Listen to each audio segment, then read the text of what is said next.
എൻ്റെ പേര് നസിയ. അച്ചാർ ഉണ്ടാക്കൽ എനിക്ക് പണ്ടേ തുടങ്ങിയ എൻ്റെ ഒരു പാഷനായിരുന്നു. പിന്നെ ഞാൻ ആദ്യമൊക്കെ ഉണ്ടാക്കിയിരുന്നത് എൻ്റെ ബന്ധുക്കൾക്കും എല്ലാം കൊടുത്തിരുന്നു. അപ്പോഴൊക്കെ എല്ലാവരും എന്നോട് പറയാറുണ്ട്, ഇതൊരു ബിസിനസ് ആക്കിക്കൂടെ എന്ന് ചോദിക്കാറുണ്ട്. ആ സമയത്ത് എനിക്ക് അതിനൊരു ധൈര്യം കിട്ടിയിരുന്നില്ല. അങ്ങനെയാണ് ഞാൻ ഇൻസ്റ്റഗ്രാമിൽ നിലോൺസ് നടത്തുന്ന ഒരു കോൺടെസ്റ്റിനെ കുറിച്ച് അറിയണത്. അങ്ങനെ ഞാൻ അതിലേക്ക് എൻ്റെ ഒരു അച്ചാർ അയച്ചു കൊടുത്ത് അവരതിൽ എന്നെ സെലക്ട് ചെയ്തു. അതാണ് എനിക്ക് ഈ അച്ചാറിൻ്റെ ബിസിനസ്സിലേക്ക് ഇറങ്ങാൻ എന്നെ കോൺഫിഡൻസ് തന്നത്. അങ്ങനെയാണ് എൻടേസ്റ്റ് തുടങ്ങുന്നത്.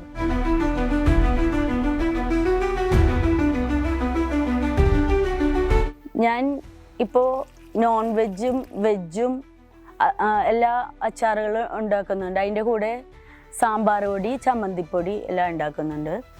എൻ്റെ അച്ചാറുകളിൽ ഏറ്റവും കൂടുതൽ ഡിമാൻഡ് ഉള്ളത് ലെമൺ ഡേറ്റ്സിൻ്റെ ആണ്.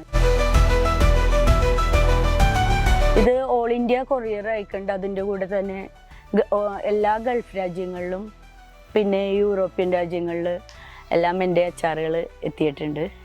ഞാനതിൽ യാതൊരുവിധ പ്രിസർവേറ്റീവും ചേർക്കുന്നില്ല. മുളകായാലും ഇവിടെ തന്നെ വീട്ടിൽ തന്നെ കഴുകി ഉണക്കി പൊടിക്കലാണ് ചെയ്യാറ്. പിന്നെ ഇത് വാങ്ങിയ ആളുകൾ വീണ്ടും വീണ്ടും വാങ്ങിക്കുന്നുണ്ട്. നിങ്ങളും ഒന്ന് ട്രൈ ചെയ്ത് നോക്കൂ.